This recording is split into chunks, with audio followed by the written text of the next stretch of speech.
Industrial facilities. In the pre-dawn hours, surprise and stealth are their most powerful weapons. I have an officer. All swimmers away. All swimmers away, aye.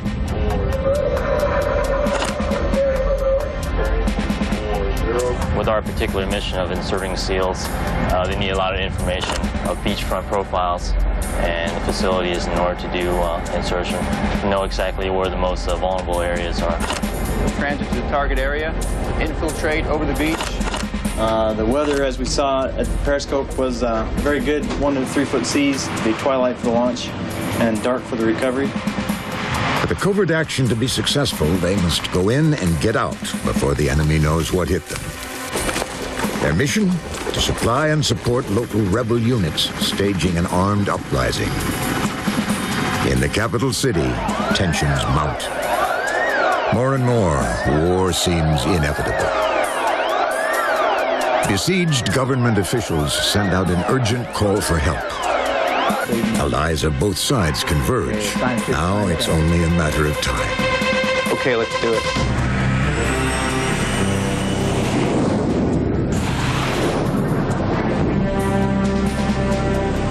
What began as a local and limited conflict will soon escalate into a massive military confrontation. But you will not see this on the evening news.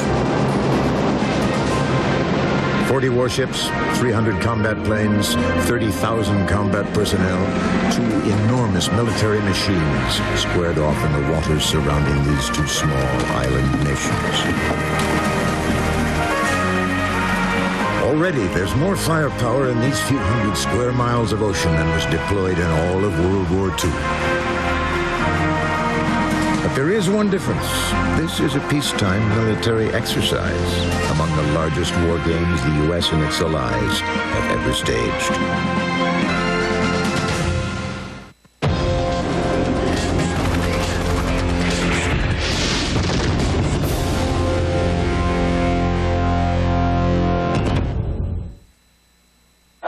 Outside the gates of the U.S. Embassy in the fictional country of Pacifica, there's panic in the streets. In the war game scenario, rebel units have swept down out of the hills, terrorizing the civilian population. The exercise is designed to simulate a highly explosive situation. Everyone here is acting. Military personnel play all the roles. Protesters, embassy staff, and civilians. Today, things are more chaotic than they ever were. They may be on a smaller scale, but they are more chaotic than they will be, and it'll continue to increase that way. Since the collapse of the Soviet Union, military attention tends to focus on smaller, land-based regional disputes. The world has changed dramatically in the last 5 to 10 years in how we would fight and who we would fight and where we would fight. When we had the Cold War, we were a blue water navy with a pretty clearly defined enemy. Now we find ourselves aligned with a lot of smaller nations who don't have big navies, but we have to have interoperability with them so that we can coordinate the defense of the sea lanes, particularly in the Pacific and the Southeast Asia area. Quick, effective military response now depends on the readiness of the world's naval fleets and the ability of diverse nations to work efficiently together. To this end, every 2 years since the early 1970s, the U.S. and its Pacific Rim allies have been honing their military skills by combining forces in an immense war game. All right, so we'll brief the Admiral with a green to get the SEALs ashore today. Next mission, Australia, Canada, Chile, Japan, South Korea, and the United States take 2 full years to plan a 10-day military exercise known as RIMPAC. RIMPAC is the capstone maritime exercise in the Pacific Theater. We have 6 nations and the navies of those 6 nations, in addition to 3 air forces from those countries, put together in a large training and exercise package.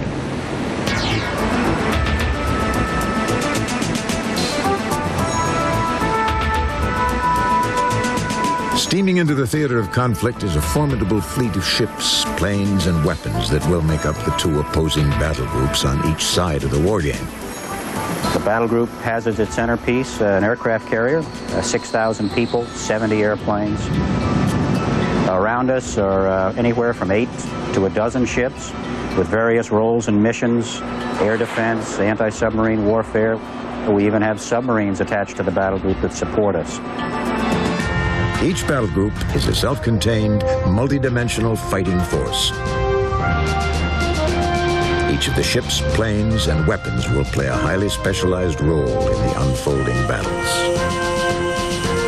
From the deck of each carrier, Wingpack commanders can launch planes to defend ships at sea, helicopters to transport troops into battle, reconnaissance warning system, and deep strike jet fighters. From the versatile A-6 Intruder to the ultra-lethal F-14 Tomcat.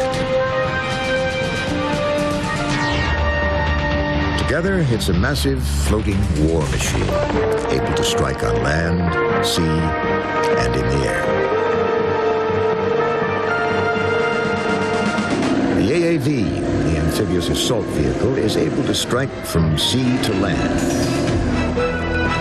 carrying troops ashore into the war zone, under the cover of firepower from ships at sea and aircraft above. SonarCon, report all contacts. Each battle group is essentially a mobile military base with its own strike force, logistics, and intelligence units.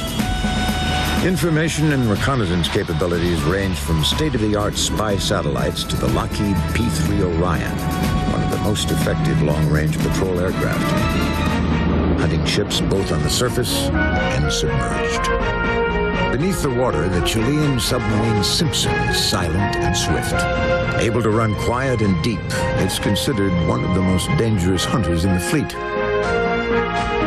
The American Los Angeles-class attack sub Honolulu also patrols beneath the surface. Dive, commandeering eye. Forward. Both attempt to penetrate a battle group's perimeter, targeting the highly prized carriers, destroyers, cruisers, and frigates. In an arsenal of missiles, torpedoes, guns, and bombs, each weapon plays a role in the overall offense or defense of the group. 012, take it with our gun. And when the big guns go off, a battle group can launch an overwhelming barrage of firepower. Ballistics of all calibers to meet whatever needs arise during the wargame battles to come. From a cruiser's rapid-fire phalanx Gatling guns to 2,600-mile-per-hour Sparrow missiles. Over the next 2 weeks, all these weapons and military personnel will be tested in the wargame maneuvers. For many, the closest to real combat they will ever come.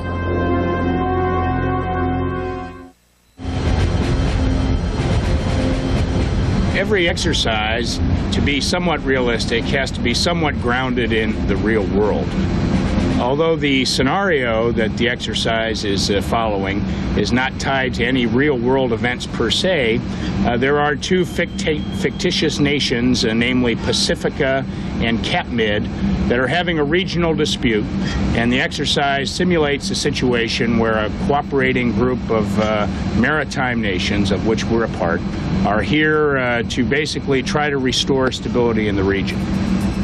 The wargame scenario is set in the Hawaiian Islands. Capmid and Pacifica are countries occupying a group of adjoining islands in the Pacific. Capmid is the aggressor, with units of Special Forces commandos already occupying territory on 2 Pacifica islands. The combined forces of the 6 Pacific Rim countries form 2 naval groups, one supporting Pacifica, the other Capmid. The international fleet supporting Pacifica, led by the carrier Kitty Hawk, gathers 300 miles below Capmid. 500 miles to the west, the battle group supporting Capmid musters within striking distance of Pacifica. Now the firepower of 2 heavily armed navies face off. As in the real world, simply bringing so much weaponry into a confined area immediately enhances the possibility that it will be used.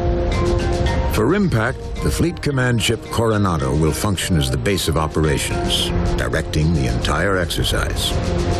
Vice Admiral Conrad Lautenbacher, This is the space on the ship where we control the war game.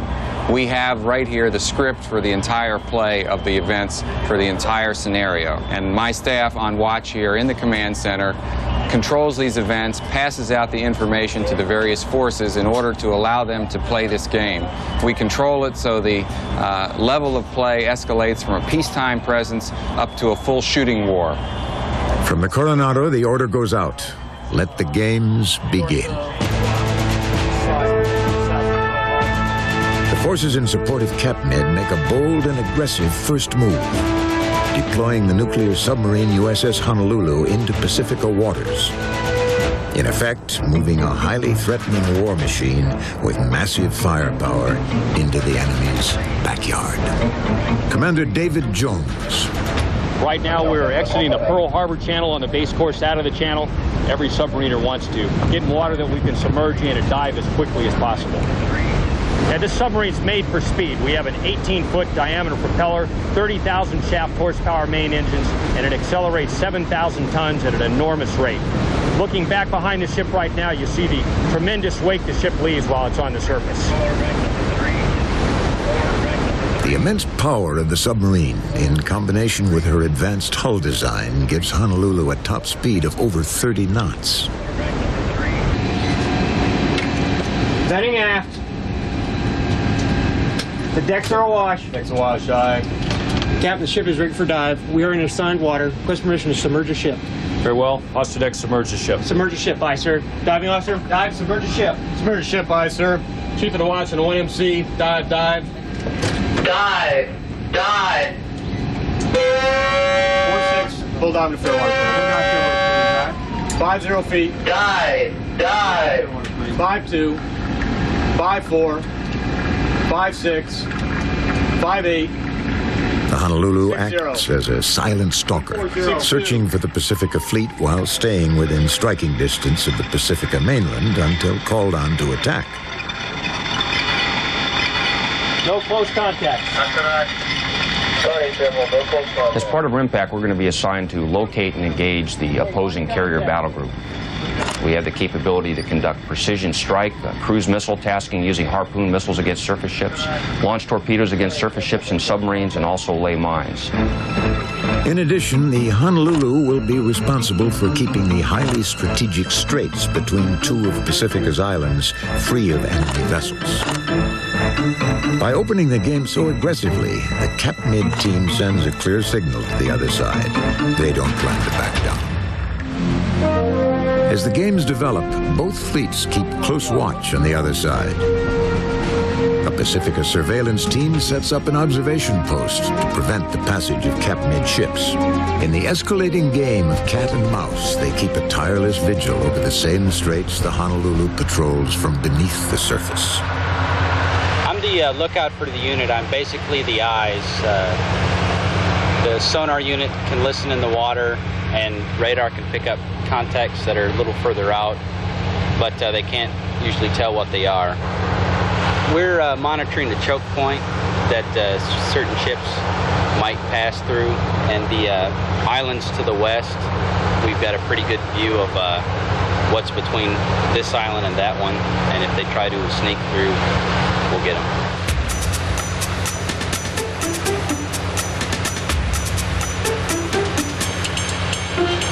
The payoff. A ship is spotted. In the RIMPAC scenario, the supply ship USS Deal plays the part of a merchant vessel named Special K. Mission unknown. Merchant vessel, Special K, this is U.S. Navy warship out your port beam, channel 10, over. The Pacifica Command deploys the USS Cushing to intercept the Special K and search for arms. We're a ship that's engaged in innocent passage in accordance with international law. What would you like from us? Special K, this is Navy warship.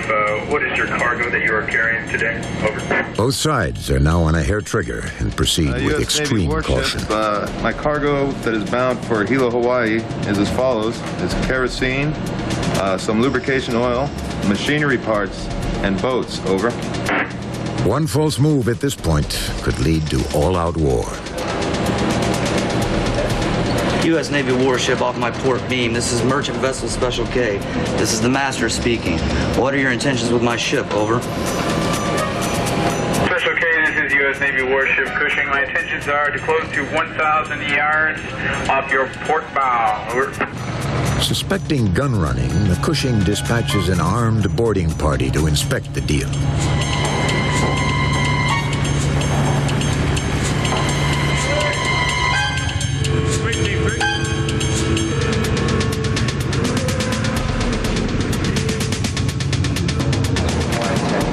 Okay, do you understand the reason for the UN sanctions? Do you understand the situation we have right now with Captain?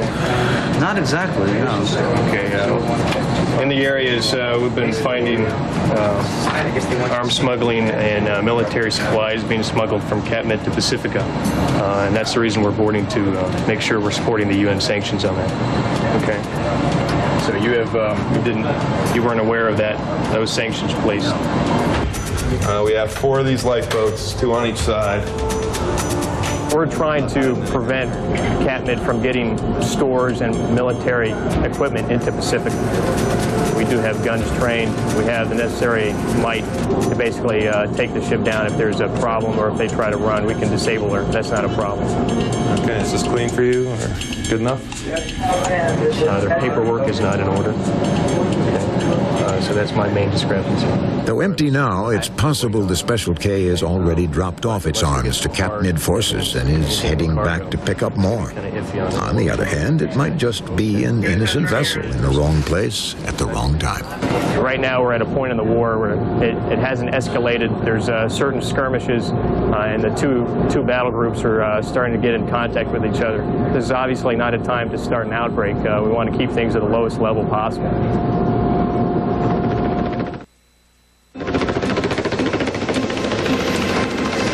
Far to the south, the Canadian destroyer Regina joins the Pacifica fleet. She's gotten wind of a submarine patrolling for Katmid. Okay, given the submarine's last known position, where does the furthest on circle at her best speed put the submarine now? Sonar tells Regina that the contact is not the nuclear-powered Honolulu, but probably the conventional submarine Matsushio. Though diesel-powered and without the speed or range of a nuclear sub, she has one advantage that makes her even more of a threat: silence. On full alert, Regina has no choice but to hunt the potentially dangerous hunter. Check the cause on. Make sure you're not. They're very difficult to find, and we're hopeful that we can get a sniff of something tonight. Busy afternoon. We're repositioning around this submarine contact who penetrated the screen and who's pushing his way in towards the amphibious group. In addition to locating and tracking the submarine, Regina has the mission of protecting a group of slower ships steaming to join the Pacifican fleet. Right now, as we look over there, we can see the 2 helicopters are both in the dip, so they're both looking for the submarine using active acoustics. The 2 helicopters are on either side of the submarine. My assumption is that he's straddled in between, and they're just tracking his progress as he goes along. And if they close within a certain range of the submarine, they can drop the torpedo, and it'll home directly in on the submarine and make contact and hopefully kill the enemy. That's the idea. And normally these guys are buried away beneath the surface, but in waters like this, where the water is very clear, visual search by an aircraft, for example, is very effective. And this is a conventional submarine, and so he is obliged to come up to the surface and get air, run his diesel engine so that he can charge his battery, and that provides us with quite an excellent detection opportunity. So we do exploit that whenever we can. The submarines use a variety of tactics to avoid detection. In waters such as these off Hawaii, the water is very deep, so they can go very, very deep to try and avoid our sonars. That may or may not work because sound carries up to the surface. But submariners are wily people, and they can find layers of cold temperatures versus hot temperatures that stop the sound. So that's how they try to avoid detection, by hiding underneath the cold layers of water so that our sonars can't find them. Ah, yellow smoke. It looks like the submarine launched another attack in that position just directly astern of us, and the helicopters are coming around to where they think the submarine is right now. quite clear that they lost contact on him over there, and now they have to reposition to try to regain contact. I hate to say it, but in this instance, I think the submarine is winning. We can't find the submarine, and we only spend so long in one place looking for the submarine before it's time to pick up our gear and go somewhere else to look for it. What we're doing right now is we know we can at least outrun the submarine. We're faster than her. The whole group's come up to 24 knots. We're headed south, and we're going to set up another barrier between ourselves and the submarine. We're really in not a lot of danger right now, just except for the submarine, but it's the amphibious group that needs to worry. And so if she does get down there and get through us again, then she can get an open shot at any one of the large ships. Tensions build with each encounter. Now it's simply too dangerous for the fleets not to assume they're in extreme jeopardy at all times. The two teams are squared off, locked, loaded, and ready to fire. It's not yet war, but peace is a thing of the past. At times like this, information and intelligence becomes critical. Pacifica deploys a C-140 Aurora patrol plane. Commander Jay Tweed briefs Pacifica's pilots. Situation remains about the same, getting a little tenser, as it were. Every new incident has the potential to escalate the crisis between Cap Mid and Pacifica. Sanctions are in effect against the rebel insurgents in Pacifica, and only food, fuel, medicine, and clothing is being allowed through. Insurgent forces remain in control of several large areas, both on this island and on the island to the west of us. Pacifica's next move is critical: to locate and evaluate the strength and numbers of her enemy. Finding the carrier, that's your #1 mission, but we need good log data. We need to build a good picture of all the players. So get out there, sally forth, do your best. The Canadian Aurora craft is a maritime hunter with an operating range of 2,500 miles. It's capable of locating and destroying enemy surface and submarine forces. Any perceived direct threat to Cap Mid sovereignty could be used as justification by them for direct military action. So watch your step. The Pacifica Aurora mission uses sonobuoys to search for the Cap Mid fleet. What we do is we drop hydrophones into the water, and they're basically little microphones which will listen. We drop patterns of those, and by analyzing the sound, we can determine if there's a hostile or friendly warship or submarine in the area. Hydrophones pick up the telltale sounds of the engines and propellers of surface and submerged ships. This information is radioed up to the Aurora for analysis and identification. All of our launches from here on are going to be at really odd hours during the day. We're going to be flying all night long, and we're going to have to basically have our wits about us. So we'll try and do our best even though we're tired. The Aurora can remain airborne for over 12 hours. As darkness gives way to dawn, the Canadian aircrew hits pay dirt. Okay, right now it looks like fortune has favored us a bit. We've just about completed the search of our area, and we found a contact with our radar, which we've measured to be somewhere around 900 feet long, which would correlate with the enemy carrier quite well. Their radars picked up what appears to be the USS Independence, but they need to get closer for positive identification. Right now we're trying to approach what we believe is the carrier in a non-threatening flight pattern. So right now we're looking in towards the carrier, trying to get a more accurate measurement of her, maybe get close enough to take some pictures or something, who knows. So things are shaping up kind of nicely.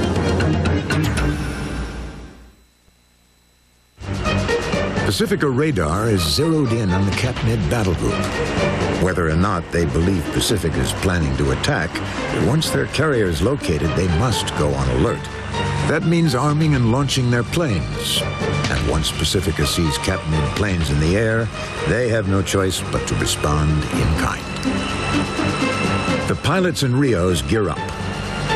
We'll be going out for 2 hours, a lot longer than we normally go out. We don't know when the enemy's coming or how many.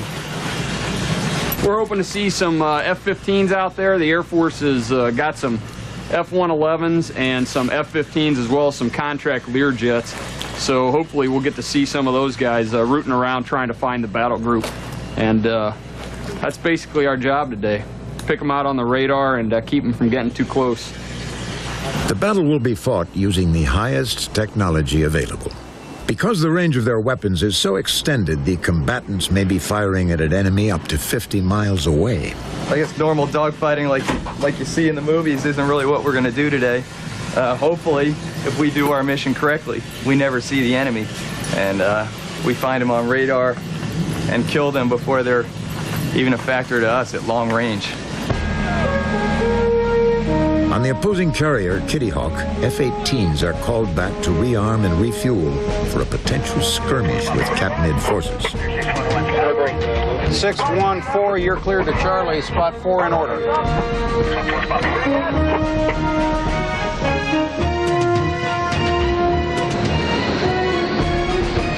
The man in charge of Pacifica's attack is Rear Admiral Timothy Beard. As the air component commander, I've got the responsibility to make sure that we have all the air at the right place at the right time, so we can bring it to bear against the evil side of Cap-Mid. We on Kitty Hawk will work down here to the south off of the big island of Hawaii, and the first stage will be against the air forces of Cap-Mid that will be flying against us. So we have got to devise a plan that we stop them from coming in on the carrier, we shoot them down, and we work the offensive counter-air and the defensive counter-air aspect of this plan. Once we get control of the air, then we can start going to support the Pacifica forces. Admiral Beard will deploy an Air Force AWACS plane as an airborne tactical control center. Its sophisticated radar and communications equipment will provide F-18 pilots with crucial information and instructions during the battle. It can direct up to 80 pilots at one time from a height of 40,000 feet. 027. Let's check. Being up high, you can employ a radar and communication system much better because you've got such a great look-down capability. Gives us truly the advantage over a ground-based system that might be blocked by mountains or terrain, that kind of thing. So it's wonderful being up here having the God's eye view. 411's coming southbound. What do you got for another cap? Buck 1, 2 o'clock, 2 miles, 4,000 feet. The USS Independence launches a smaller but equally effective airborne control center, an E-2 Hawkeye, to provide intelligence to Cap-Mid forces. It can simultaneously track 2,000 targets and control up to 20 air engagements. The Cap-Mid pilots prepare to face their enemy. I'm gonna wipe off the helmet. Helps us see the bad guys here. Can't have dirty glasses. Unfortunately, since it's an exercise, when we do kill those bogeys, they probably will keep on coming, and they'll say we didn't do our job, and we'll say we did ours, but we know we did it, because we usually do. So, we'll see you on deck.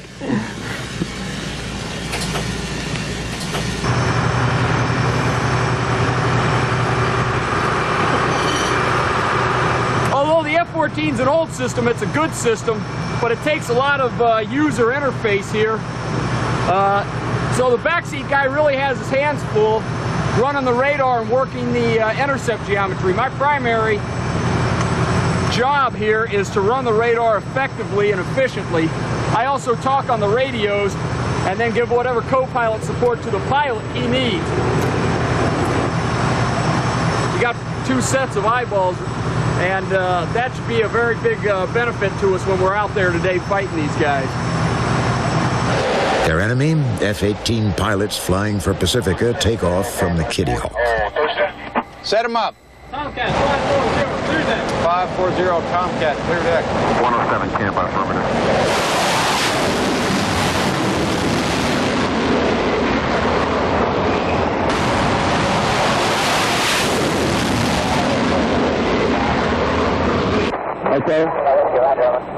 Below decks in the Kitty Hawk's Combat Information Center, the air crackles with tension. Kilo copies and report BD8 to Kilo as soon as you can. We have a force which is very young in age, 19, 20, 21 years old, and they do absolutely amazing things when they go to sea. These are kids that you wouldn't trust the keys to the family car with 2 years ago. Now they're entrusted with $40 million airplanes, and they make a complex operation where 30,000 people must do everything in time and in sequence and together, and they do it all. Though this electronic battle is bloodless, the stakes are high. The hostile force is approximately 160 miles southeast of the Kitty Hawk. We expect the strike to take place in approximately 30 minutes. The Cap-Mid F-14 Tomcats now take to the skies. Maximum ceiling, 56,000 feet. Speed, 1,500 miles per hour. Combat range, close to 500 miles. 411, Varela, bullseye 04528, maneuvering. Good to go. Who's making the track report calls?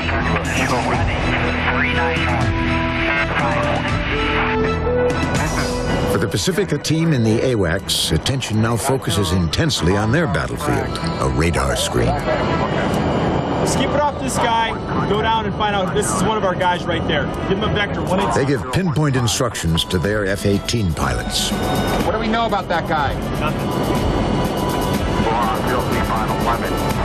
Trail 5 miles. Buck 1, merge bogey. He should be right on top of him. The Cap-Mid F-14s break formation and prepare to engage. You gotta get him down there. Give him a 190 vector and a broad point out. This is your new target now. Get him on a vector like this to make that happen. Skip this guy. We're not going to get him. We're going to try and get this guy, but we got to get him really heated up. Okay. Right on. Kitty Hawk's F-18s take up positions on their side of the flight.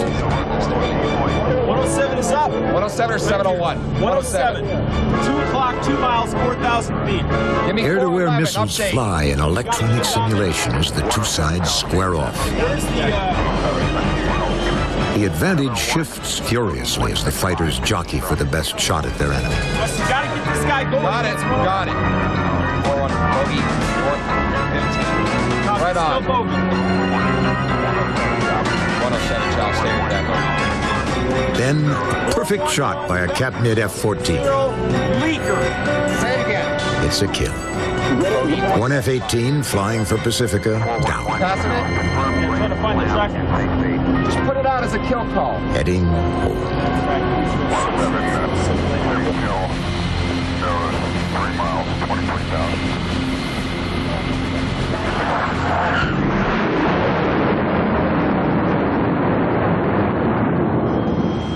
Pilot and Rio return and claim their victory for the Cap-Mid team.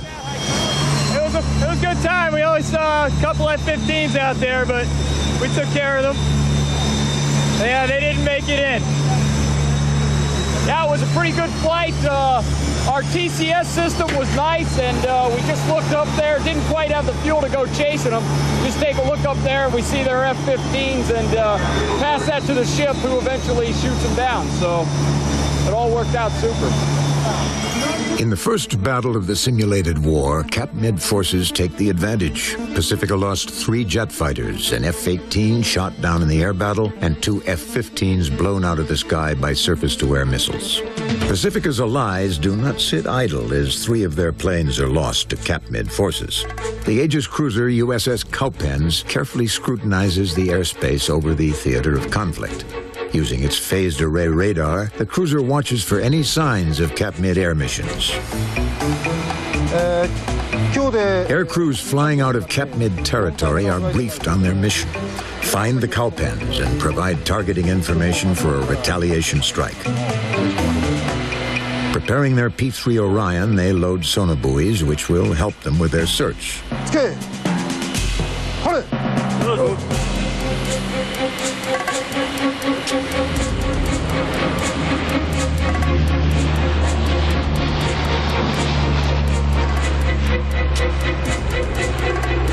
Near the end of its 12-hour flight, the Orion pinpoints the cruiser. As the Capmid P-3 converges on the cruiser, she's picked up and identified as a threat by the Cowpens radar. TO Air, 10 seconds to launch. This is Delta, roger out.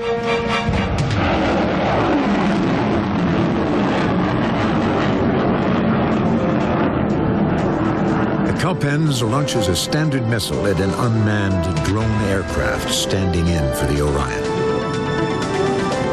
Traveling at close to 2,000 miles per hour, the Standard missile can shoot down targets up to 40 miles away.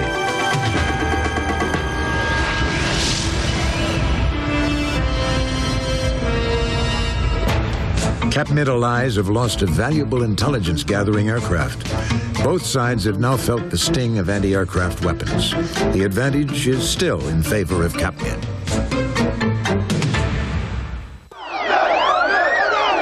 At the U.S. Embassy in Pacifica's capital, the situation is critical. Foreign nationals as well as Pacificans are demanding to be evacuated. They've attempted to breach our wall and come in and enter the embassy. The battle group commander decides to call in Marines for reinforcement, but they're 20 miles offshore. With Pacifica's capital city under siege by Capmid-backed rebels, war now seems inevitable. But for the Marine unit waiting to come ashore, the evacuation of civilians is the first order of business. To take advantage of a surprise landing, the Marines and sailors will have to wait for dawn. Sergeant Ryan Shane. Where the first time Marines have ever been aboard is now. A lot of the sailors on here never been with Marines before. A lot of the Marines are new and have never been the Navy. But so far, the chow's good, and the living spaces are good. The air conditioning keeps running. So we haven't had much problem with the Navy yet. But Navy Marine Corps has a pretty good team. The situation around the embassy itself, we have hostels there. What kind of, is it built up? Are they protesting there? How many people are going to be there? What way we're going to go in? How we're going to set up? What mission you're going to have? Violence of action, do we need to go in and just start, you know, if they start firing us, fire back at them, take them out, do what we have to do? We're harder than woodpecker lips. We're ready to go. We're ready to face any challenge. We have a lot of discipline, and discipline makes the best Marine. Preparing for their rescue mission, the Marines from the Essex load men and equipment during the pre-dawn hours. The nature of the mission is a little bit different from what we're used to seeing. We're here to help other American citizens and help the people of the country we're supporting. And we're not going ashore to be the big, nasty American. We're going there to help people. The Marine rescue of a besieged embassy simulates hostilities our military could soon face in the real world. Okay. 11th MEU Commander Colonel Robert Bloss.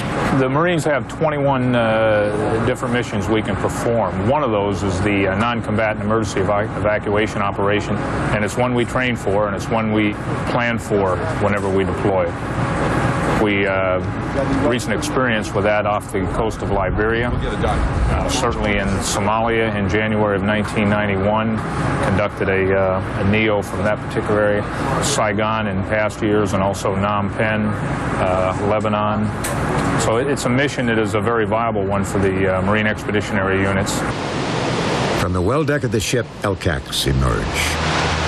These huge air-cushioned landing craft will transport men and vehicles from ship to shore. LCACs replaced the Amtrax and Higgins boats used by Marines in World War II. Chief Warrant Officer Ed Coffer remembers.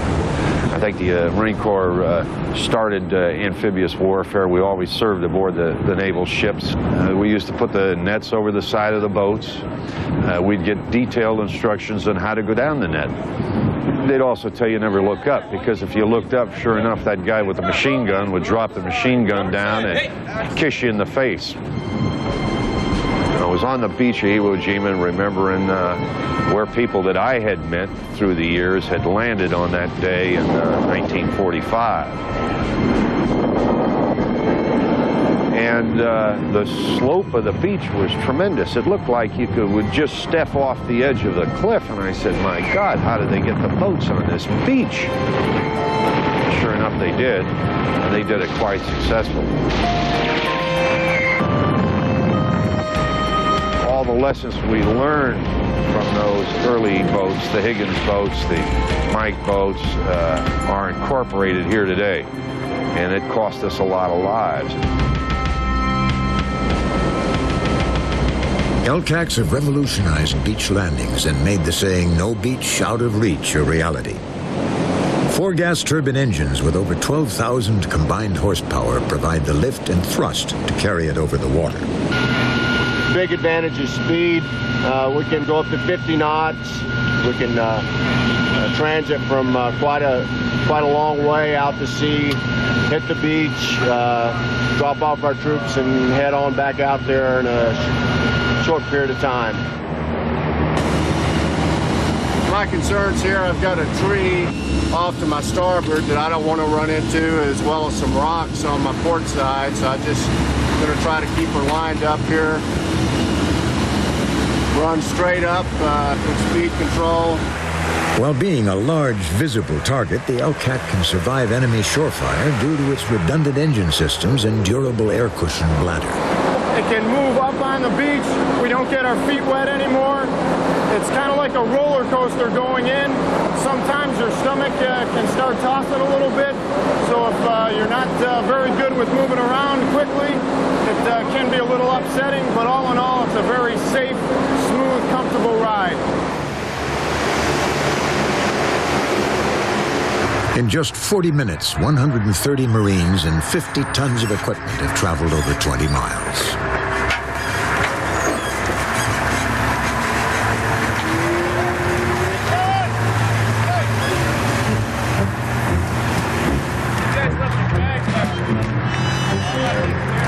At dawn, the Marines head for the embattled embassy.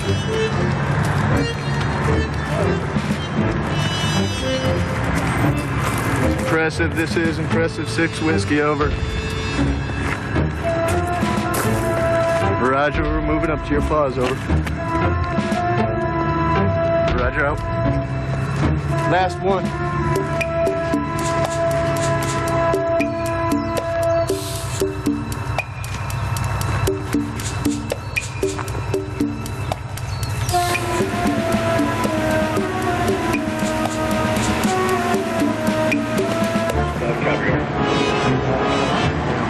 They quickly secure the embassy and the rebels disperse.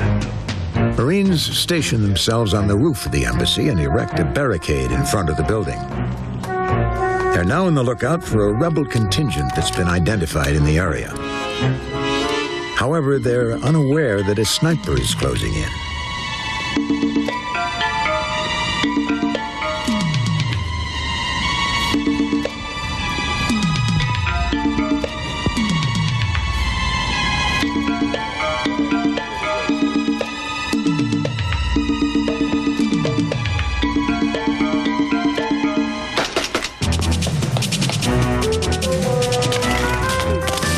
At the embassy, Marines spring to action and attempt to take out the sniper while a squad on the ground advances toward the gunfire.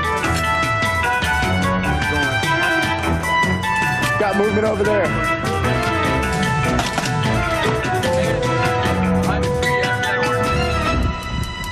In the confusion of gunfire, they're not sure if the sniper's acting alone. Hey, some people look out right over the shoulder. Here he comes.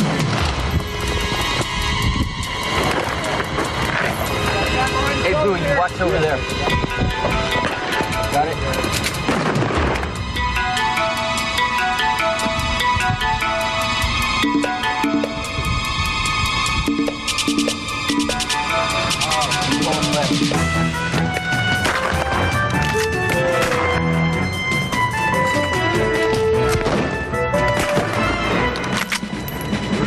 You get him? Yeah, definitely.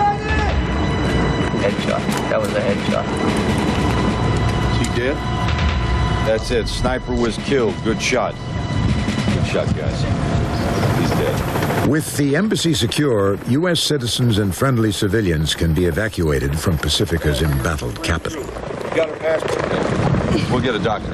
I'm the foreman, sir. Okay. With the CAPMID-backed commandos defeated and the area around the capital returned to Pacifica control, CAPMID finally agrees to begin peace negotiations. Whether their intentions are genuine or they're simply playing for time remains to be seen. On Western Pacifica, a small, well-armed group of Cap Mid commandos consolidates and strengthens its foothold in captured territory. We camp out here, we set up a hooch because we all have to stay in our hole, man our hole. During the night, you have a 25% watch. One person's up for approximately about 2-hour shifts. We have 3 Marines here. We're going out on patrol tonight, so we're here trying to get some sleep and resting up to get so ready and alert tonight on patrol. Our gunner will stay on watch.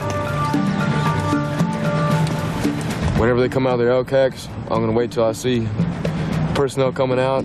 As soon as the first person I see coming out, I'm going to start lighting them up, laying down a wall of lead. The Cap Mid beachhead is 400 miles from their homeland, but war's heating up there as well. Pacifica Intelligence reports a Cap Mid weapons factory supplying mines and other arms to commando units occupying Pacifica territory.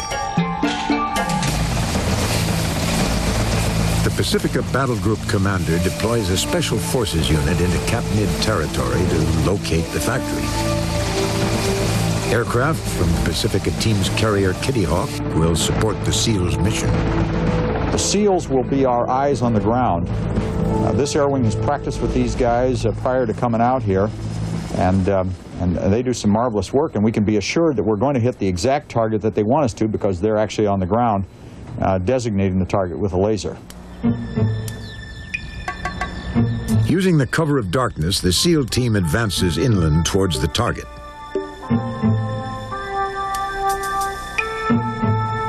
We like to use nightfall to get in stealthy. Nobody can see you moving around. The rigors of it is it's definitely not an easy job. When you're talking about carrying 110 pounds worth of gear over extreme land like the lava right now. Here we are, I got guys with me that just won't stop it, whatever it takes to get the job done. Locating the target is the responsibility of the SEALs on the ground. Destroying it is the job of the pilots of Fighter Attack Squadron 22. You who aren't really sure who the good guys were, we're on this side. We're on the side of Pacifica going against the bad guys at Cap Mid. One of our favorite targets to go at, a little 8-mile box here in the middle of the big island, and we're going to be striking a mine storage facility in there and also an SA-2 site. They know we're coming. The enemy response, we're expecting a pretty robust response from these guys as well as the SAMs in the target area. Today, the weapon of choice is a laser-guided bomb. The GBU-12 can be dropped from as high as 20,000 feet, up to 10 miles from the target. Some of the F-18s will carry a smaller practice version of the laser-guided bomb.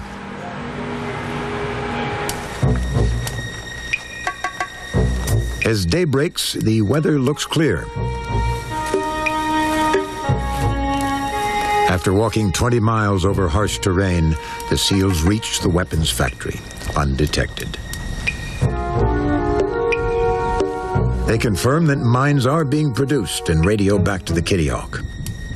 Charlie Tango, sea light on. Now the bombs are loaded. This is a laser-guided training round. It's used to simulate the Mark 82 laser-guided bomb, or known as the GBU-12, or the GBU-16, which is the Mark 83 live bomb. The pilot will select it in the aircraft, and then he will, when he finds his target, there will be someone down there will be illuminating the target. This will pick it up, pick up the laser illumination. He can guide this weapon into the target from the illumination he's getting from the guy who's putting the laser on the target.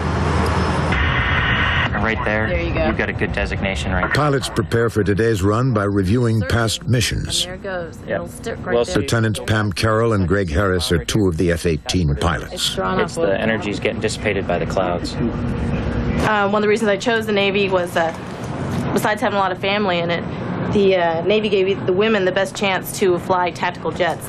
Even though we didn't do a combat tactical mission, we were allowed to fly A-7s and A-4s and things like that. I joined up to the Navy just to hopefully to get to fly a jet, and I was successful and got to do that. Got assigned to the squadron VFA-22 and been cruising ever since.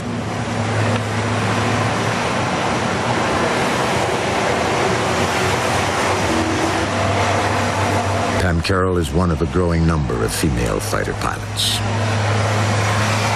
Having Pam and Jamie and all the other pilots in the air wing now, it's old hat. It's pretty much passé at this point. Just keep them coming, make them good, make us good. It's probably the best thing we can keep doing. Pam Carroll's F-18 is the newest and most sophisticated aircraft in the Navy inventory. It can act as an advanced fighter as well as a ground attack jet. It has a top speed of 1,400 miles per hour with a combat range of 600 nautical miles. The SEALs must now wait until the Kitty Hawk's jets are within range before marking the target with the laser beam.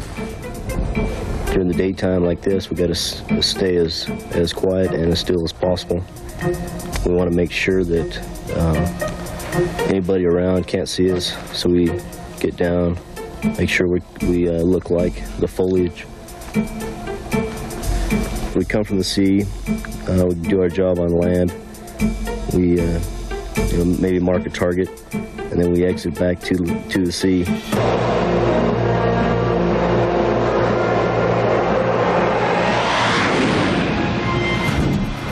150 miles away, the F-18s take off from the Kitty Hawk.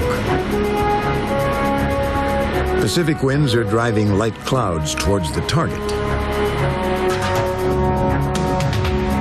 The laser targeting device is concealed under camouflage netting. The SEALs put the crosshairs on the target. The laser beam can illuminate targets at distances great enough to allow the SEALs to remain undetected, far from the enemy. Roger, mark target. Mark it. When the pilots give the order, the SEALs activate the laser's deadly accurate beam. The pilots wait for their bombs to lock onto the laser signal reflected from the target. But something's wrong. There's a problem. The weapons don't lock up. The clouds have gotten in the way. With fuel running low, the planes must return to the ship.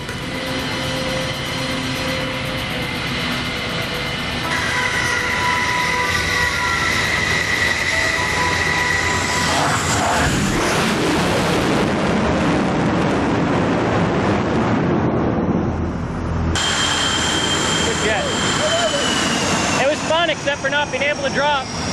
Weather, clouds in the target area, we weren't able to pick up a good laser designation on the ground. So we'll have to go try it another day. The one hole in the area we thought we could get into and dive in between it, and the laser spot just wasn't strong enough between all those clouds. Too much moisture in there. You can see the airfield and all that stuff. You can see all the volcanoes, and you roll in and the cloud is right there, and you're like, I just want to go a little farther to the north. And you can't. You can only get down to around 16,000, 17,000 feet to dive. Cloud-wise, you couldn't get quite around there. The SEALs are on the ground. They're all ticked off.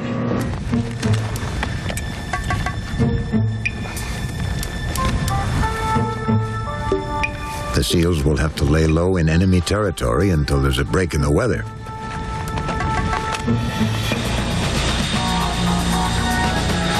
After 2 days, the skies are clear. The planes re-arm, the order is given to try again.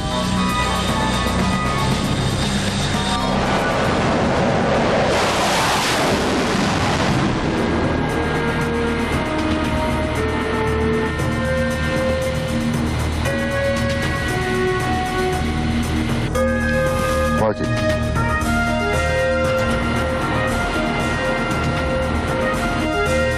Copy, you got a good mark. Clear skies, solid lock, direct hit.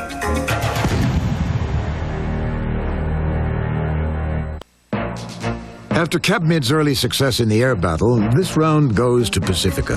The weapons factory is destroyed, a substantial loss for Cap Mid forces. But Pacifica believes some supply ships may have sneaked out of port carrying munitions to commandos in Pacifica territory. Pacifica then ups the ante by closing her territorial waters.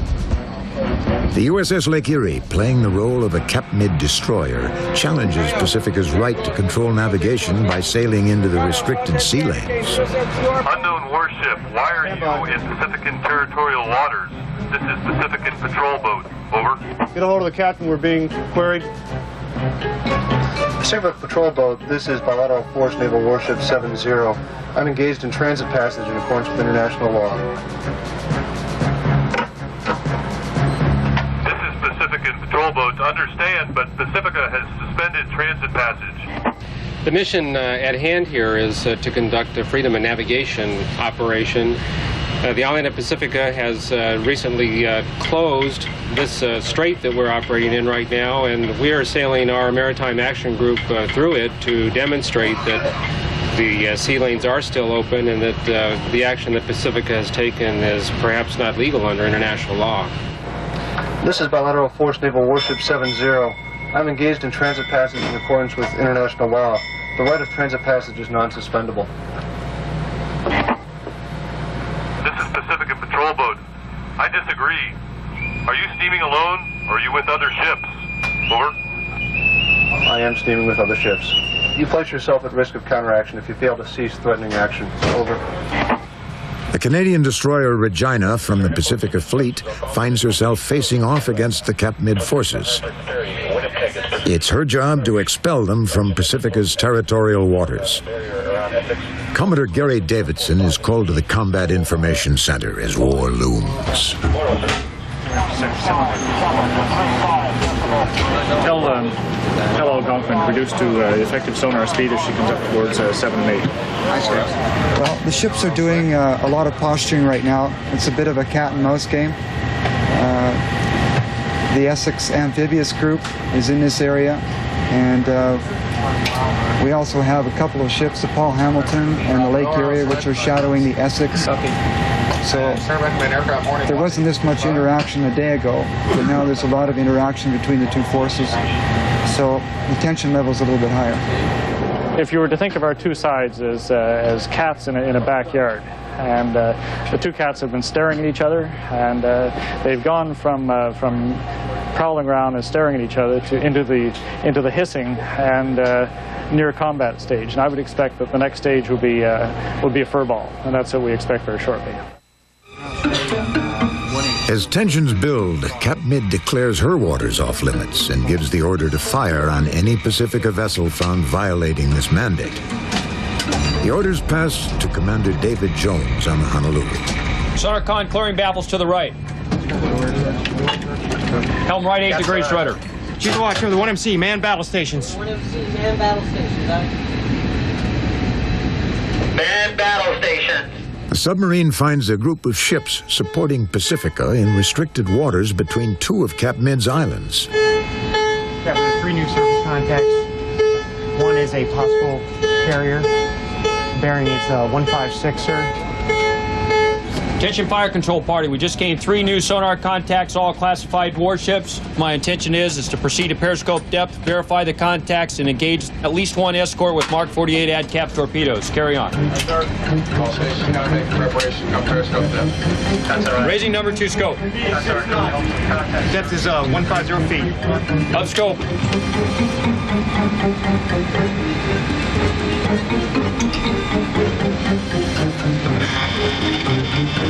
DSM con, testing early warning receiver.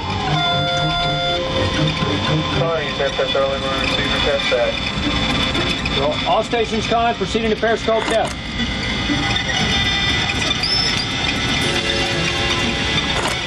Bearing, mark, destroyer. 131. Bearing, mark, cruiser. Bearing 152. Down scope. Attention fire control party, I held 3 contacts from left to right. They are destroyer, carrier, and cruiser. I intend to take a 2 observation, shoot 2 Mark 48 ADCAP torpedoes at the cruiser. Carry on. Launching a torpedo is a sophisticated process. First, the torpedo has to be loaded in the torpedo room by personnel. Cables have to be hooked up. The weapon is turned on in the torpedo room and then given to control. We talk from control electronically. As soon as we give the torpedo the solution, we launch it from control, and the torpedo leaves the ship, homes on the target, and when it's homing, it arms and then will explode upon impact. Weapons officer, make 2s 1 through 4 ready in all respects with the exception of opening the outer doors. The Mark 48 torpedo has a sophisticated digital guidance system which allows it to evade defensive countermeasures. Traveling at 55 knots, it can hit a target 23 miles away. Captain, the weapon is ready. Very well. Shoot on generated bearing. Stand by. Stand by. 3, 2, 1. Fire.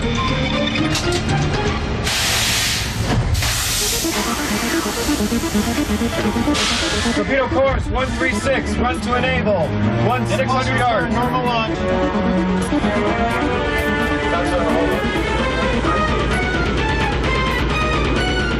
It's a hit. Bearing mark cruiser. Cruiser is hit. Smoke. The advantage seems to change sides with each encounter. Having sunk a Pacifica destroyer, now CapMed has the upper hand. CTF 170, this is CTF 173. My special ops team have reported mission Delta. Aboard the Pacifica command ship, reaction to the sinking of their destroyer is decisive. The call goes out. Exercise readiness, condition 1. All units, task force 173. This is CTF 173. Execute, quote, steak sandwich, unquote, over. Steak sandwich is the code phrase meaning the fight is on. No holds barred. Start shooting back. This is war. Steak sandwich, carry on. All of the ships have to assume the highest level of readiness and report when they're ready. And here in Regina, we have done that. The ship has been brought to action stations because we believe we are being targeted for surface-to-surface missile attack. The damage control party gets ready for action. The crew of the Regina decides to preempt an attack of CapMed forces and fires first. Roger. Concur, so we're just talking about CPA. And Oro Select, the Paul Hamilton is now within our too close within our harpoon range, recommends SAS cover. I realize you're going to have a fight, but if we have to deal with the Hamilton, we'll do it with Sea Sparrow. Hi, sir. Swick Oro, take it, Lake Erie. She fires her Sea Sparrow missiles. A solid hit is scored. With the Pacifica forces striking first in this battle, CapMed's ships, the Paul Hamilton and Lake Erie, are quick to fire back. Throughout the RIMPAC war games, computers assess the damage inflicted by simulated weapons. When the scores tallied from this battle, CapMed has won another round. Missiles from the Paul Hamilton and Lake Erie have seriously damaged the Regina.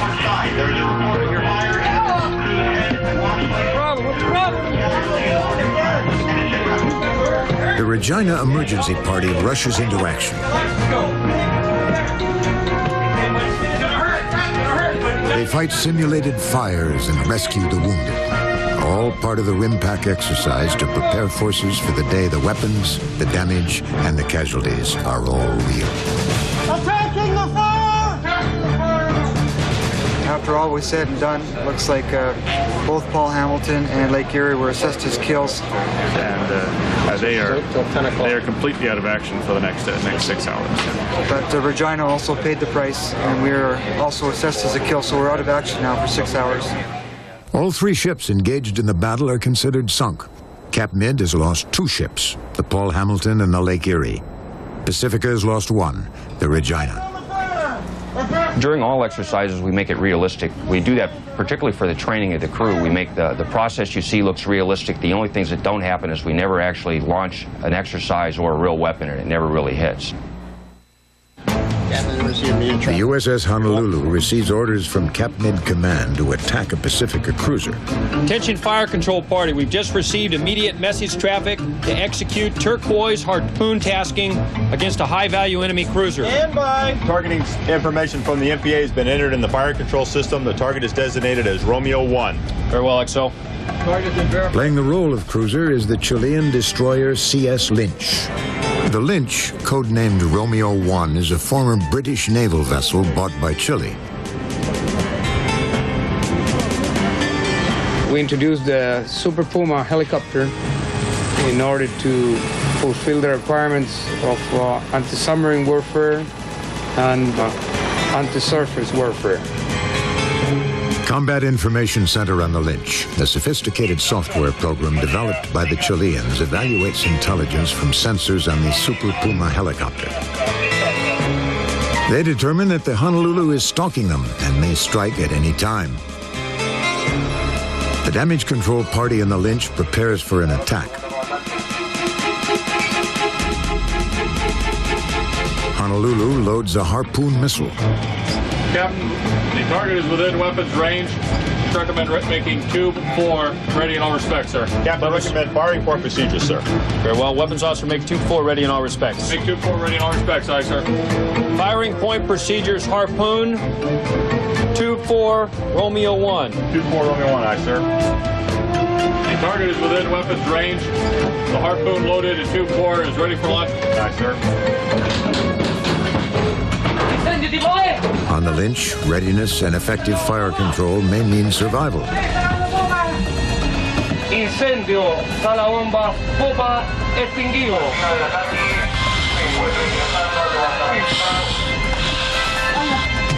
Solution ready. Ships ready. Weapon ready. Shoot on generated bearing. Set. Stand by.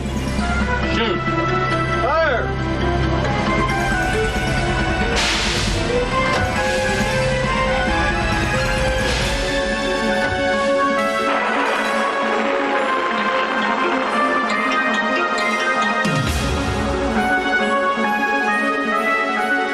A derelict hulk is used as a target. 7, 6, 5, 4, 3, 2, 1. Good impact. Good shot, good shot. Smoke and flames from the cruiser. Cruiser is slowing down. Oh yeah, that did some pretty good damage to it. The cruiser is burning and sinking slowly. He's listing to port about 20 degrees. In the battle, CapMid forces suffer no losses, while Pacifica's allies lose a valuable cruiser. Now CapMid has the upper hand. The security situation is deteriorating, and so, unfortunately... Through back-channel sources, Pacifica officials send a message to CapMid in the hopes of reviving negotiations that had been going nowhere. CTG 173.2. Do you copy? Over. After 4 days of war at sea, both sides have suffered significant losses and are forced to reevaluate their positions. But soon CapMid would suffer the most damaging loss of the RIMPAC games. A Pacifica Forces submarine breaks through the CapMid battle group defenses and fires 3 direct hits into the hull of the aircraft carrier Independence, the heart and soul of the CapMid fleet. Fuego! Fuego!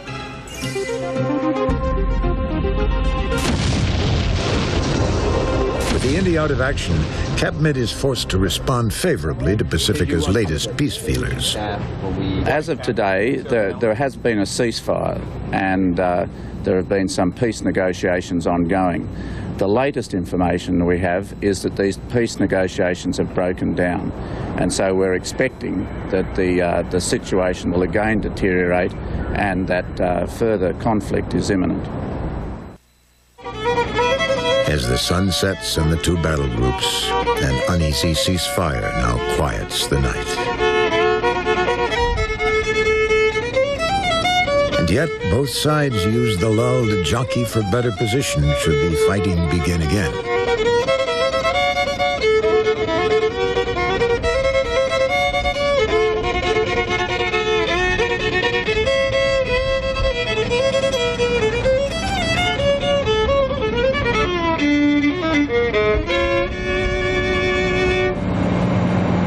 guess as hostilities are starting to pick up. I have not seen the intelligence messages yet, but I anticipate things flaring up, so we're prepared as necessary if we need to do an assault ashore or if we need to send Marines ashore via helicopter. We're ready for that. In direct violation of the ceasefire, CapMed is caught trying to sneak a supply ship through Pacifica waters to the commandos occupying a beachhead in Pacifica. It proves a critical mistake. Pacifica breaks off peace negotiations and decides to mount an amphibious assault. I'd like to, again, as we have in the past, before going ashore, to conduct an operation, ensure that we have a good understanding, Navy Marine Corps team, on what the entire plan is for the landing on the beach tomorrow. The COMFIB Run 5 and the 11th MEU's mission is to conduct amphibious operations in the vicinity of Kauai in order to secure an advanced base for Pacifican forces to begin the recapture of the island. The company of CapMed commandos dug in the beachhead know they're about to face a formidable opponent. The commandos are relatively few in number, but they are well-positioned, well-armed, and determined to fight. Basically, we're just protecting this area from the 11th MEU, which are supposed to attack sometimes tomorrow. Right here we have a machine gun bunker. This is the farthest right, our lateral, our flank, where we can get interlocking fire along the beachhead. We have another machine gun bunker at the farthest left of our defensive perimeter. So if they come by, we can set the guns up and we can just have a wall of lead, basically. More than likely be taking naval gunfire, close air support. They may have some UEs or some helos coming in and lighting us up before they come in. They're going to prep the area pretty good before they come in. On the Pacifica amphibious assault ship Essex, practice runs are keeping the crew sharp.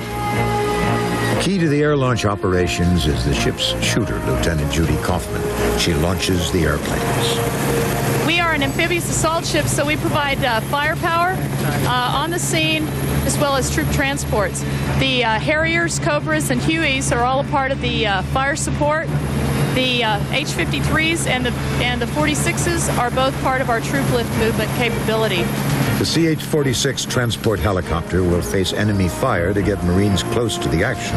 It has a range of 150 nautical miles and a cruising speed of 120 knots. 46 is like driving a big bus. It takes a long time to slow down unless you turn it sideways.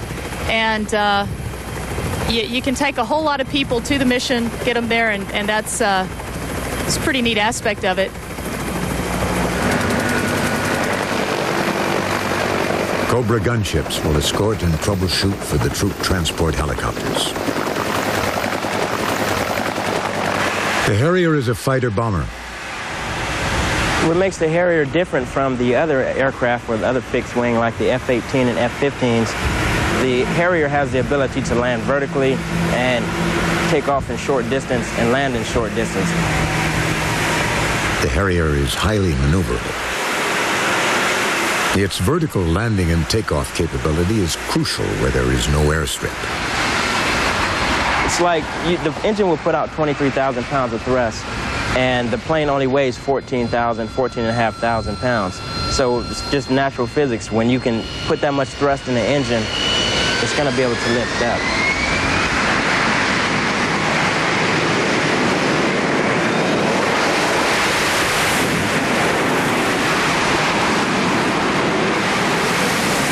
As each aircraft comes down and hits the end of the flight deck and rotates to go, the next one is being launched so that we can get maximum aircraft off the deck in the minimum time possible to get bombs on a target in a real scenario. And it takes 30 to 40 seconds to clear the entire flight deck of all 6 Harriers when we do that. The general plan is you launch out at least one wave of firepower first, and then after you launch out the firepower, you go ahead and you transition over to your troop lift, get your people going in, and then once that's done, you still have firepower for support once you're on scene. Day breaks peacefully, but the Marines prepare for the amphibious assault. It's usually done pre-dawn because the element of surprise will launch our 2 LCAC, have to clear them out of the well. They will have vehicles on board. then we'll launch the amphibious assault vehicles. And each one of those will be full of combat-loaded troops in the back. We'll launch them very close to shore. We'll launch the hovercraft probably about 10 miles from shore. They'll be ashore within a half an hour after we launch them.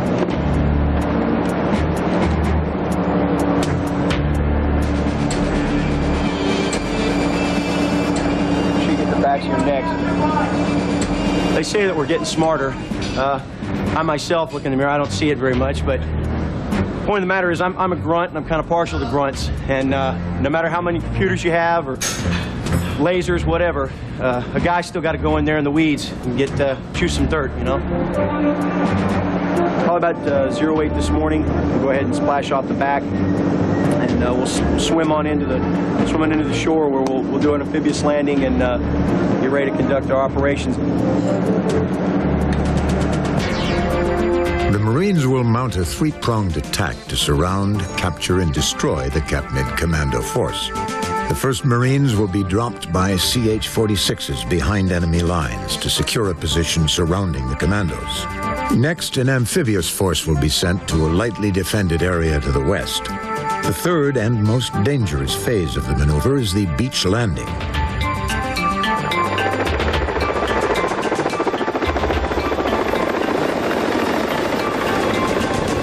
We had a healer just fly past our lines. They're probably just doing some aerial recon on us, seeing what they're in for, basically. But unknown to the commandos, it's not simply a recon flight. Marines are being ferried deep behind CAPMID lines in a maneuver known as vertical envelopment. The commandos are being surrounded. As soon as the first wave of Marines hits the ground, they set up a defensive perimeter. Though in this exercise they're far from the action, their position is still critical. We're providing indirect fire support for the battalion. We're one of the few assets that came ashore to provide indirect fire support. Today I got 27 Marines and 2 machine guns with me, provide internal security. We're going to set up in this open area behind Lima Company, who has secured this road to our front. And from there, we stand by, and whenever anybody needs some type of fire support, we provide it. This right here is my M16 A2 Surge rifle with the M203 grenade launcher. First time I seen this weapon was in Predator. When Arnold Schwarzenegger had it, before I joined, I was saying to myself, I'm gonna carry this weapon, and now I'm stuck with it. What I did, I got married, and I named my weapon after my wife. So I would never let this weapon go, just like how I would never let my wife go. Alma, her name is Alma. I love her to death. I would never let nobody else handle my weapon but myself. I'm brilliant. In a second wave, Marines from the USS Essex will be transported ashore by amphibious assault vehicles, or AAVs. Corporal Jason Arnold is a crew chief on an AAV. Basically, we're the offensive linemen of the Marine Corps. We don't get much of the glory, but we're the ones that are head-to-head with most anything hot that's going on. We're the ones that get them to shore, and there wouldn't be an amphibious assault, amphibious landing without AAVs.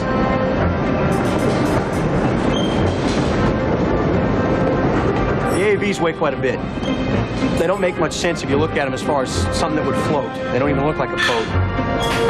It's a big armored mobile home. We're capable of doing everything that a tank can do as far as a tracked vehicle, but we're capable of going in water. We don't have the weapons of a tank or the armament that a tank does, but as far as the troops wanting us, we're what they want. We give them the ride out there. It's either us or they walk. When you come out of the back of the AAV, it might not be a bad idea to yell and scream. Psychological warfare, a grunt, we use it against our enemy. Maybe he thinks we're a little bit crazier than we are. Something like a, ah! Something like that, definitely. The back of the AAV, we call it the dungeon, and rightfully so. It's hot, and you get very sweaty, it's dark, and it's definitely a feeling of solitude. You're locked in there. You're locked in there. Some people will call it the coffin as well. Degrees true for the beach, over. Stand by the mark.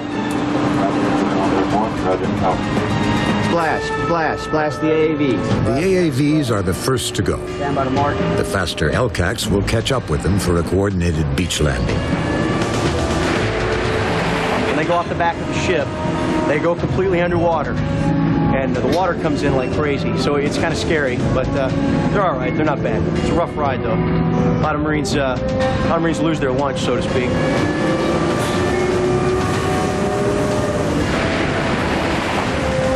We advise we have no contact with mobile, over. 8 out.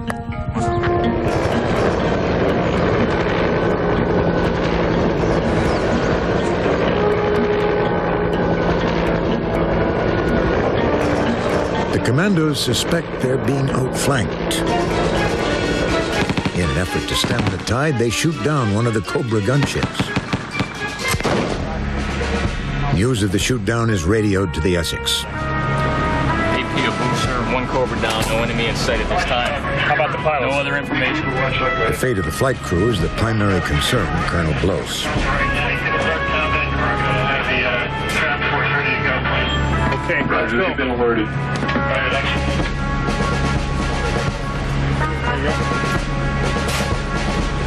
Okay, we got to get everybody assembled here. They're inbound to pick up the trap determination team. 2, you got an update on this? Last known location was AP attack position Abu. We don't have a condition of the crew. I can anticipate when the aircraft goes down, they're going to have some injuries. Do you have a stretcher standing by? Field expedient, sir. Let's make sure we understand what the situation is. Was it a shoot down? Was it a mechanical failure? We haven't determined that yet. We need to be talking with the Air Mission Commander returning and find out what the status of the aircraft is. 5 minutes ago, the aircraft went down. Is located at Habu. Okay, I know where it's located. That's about the 5th time. I need the status. Slayer is still looking for the aircraft at this point. I need to find out the status of that aircraft. If it's a burning hulk right now and there are no survivors, I don't know that we need to send others in harm's way immediately. The aircraft is down at Habu. It's a complete loss. 2 air crew they're in pretty good condition. Slayer is talking to them. Enemy situation in the area is unknown at this time. They don't see any defenses. Injuries they're not certain about, but they think they're ambulatory. They're talking to them. I'll coordinate getting that draws the line from the CCO. The guy with the head you shouldn't have to carry. The guy with the leg can limp through the fastest means possible. What we need to do is get in, get the 2 crewmen, and get out. A medevac helicopter is sent to bring the aircrew back to medical facilities on board the Essex. In the CIC, the progress of the invasion is plotted. They're directing a contingent of AAVs and CH-46s to a beach far to the northwest of the commandos.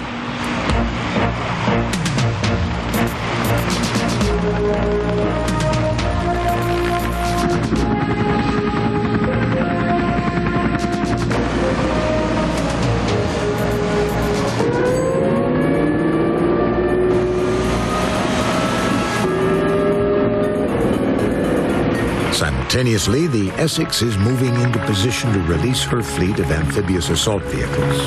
Do you have a visual on those 2 crafts moving west, over? Roger, ship about 1 o'clock. Those point directly at us. Aldrich, the one at 1 o'clock, we need to keep our eye on because the AAVs are supposed to come out of that one.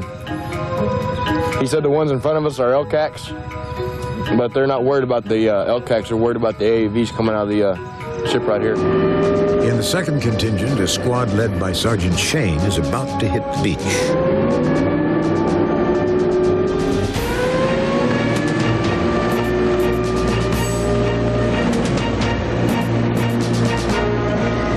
They land to the northwest of the commandos in a lightly defended area. Let's go.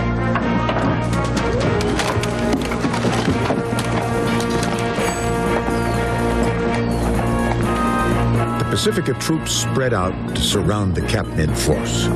Hey, as soon as they take off, we gotta punch out farther. What? As soon as they're gone, punch out.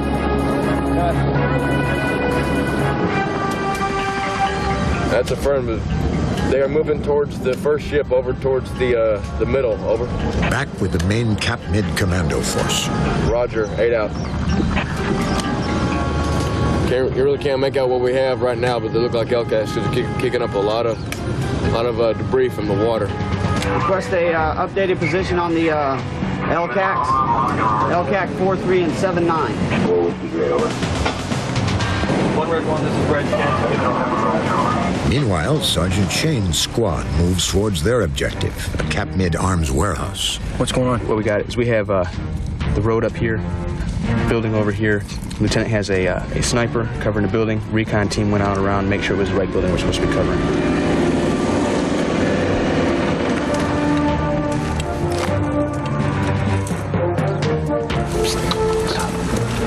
Go to this corner, okay?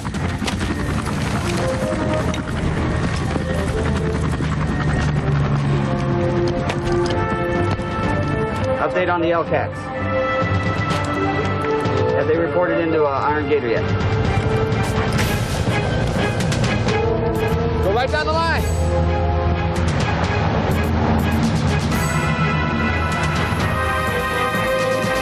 On the Essex, the injured Cobra crew is brought in for emergency medical treatment. Okay, which one's this? Since there's no moulage. Check his airway. IV, get IV going. Patch on the side. Okay, let's get his helmet off. And I need you for a seat spine. All right, right now we're pushed up, we're in a defensive posture. Hunkered up against this building right here. We got this road right in front of us. We're covering the southbound part of this road that we can see.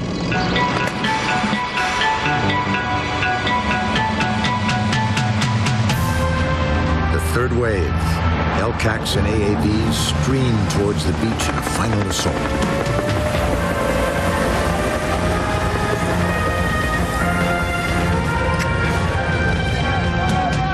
Go right down the line. As soon as they get out, start popping. Hurry up, Ogden.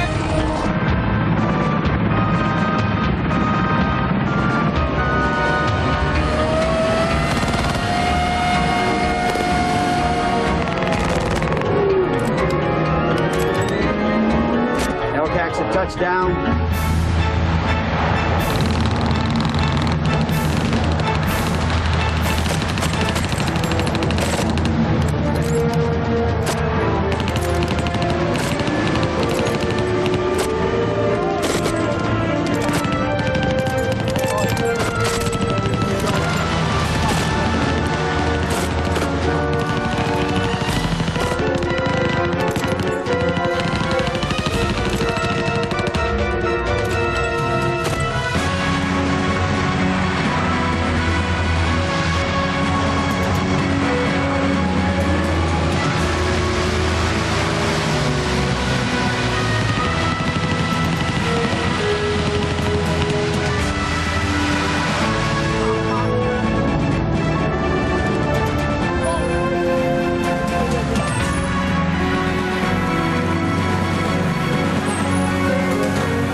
Well, we just got overran by an overwhelming force.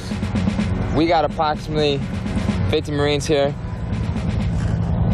11 Amtraks just landed on the beach. Full about, I'd say about 10 Marines per Amtrak. They hit us with everything they had.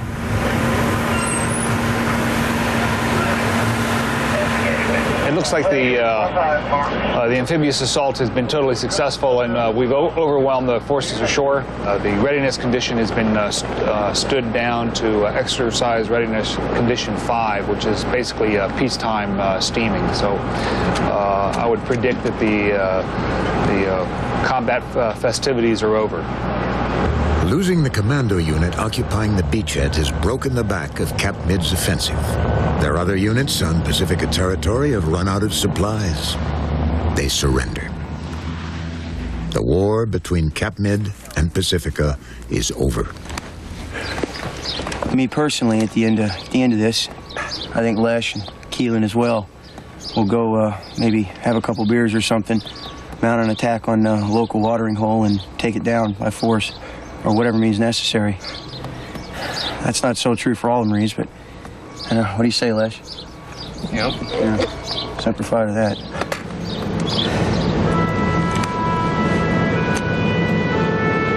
For 10 days, the military forces of 6 diverse nations came together to fight a mock war.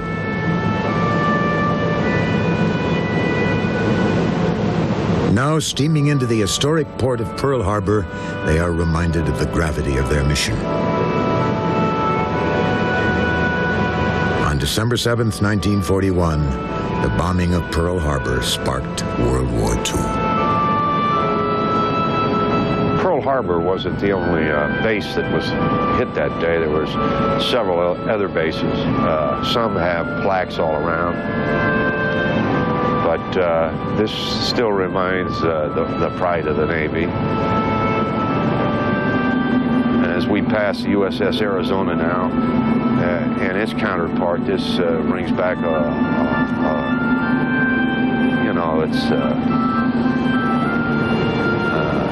brings back a lot of. The Arizona's the Arizona.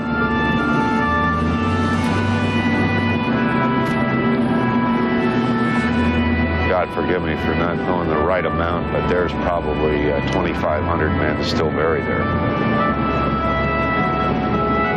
You know, the Arizona is,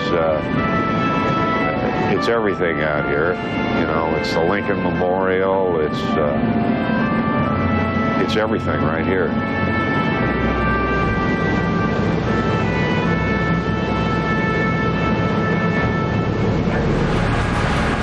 I think the old phrase, nobody wants to fight, but somebody needs to know how. And I think that's sort of the way we view our purpose in life. Perhaps the single most important element of the RIMPAC series is the opportunity to get to know our allies face to face. To get to know their weapon systems and capabilities is important, but to get to know them as individuals and friends is really what alliances are all about. Next to actually engaging and firing and carrying out tactical scenarios. And this is where we do our homework. It's as real life as you can get.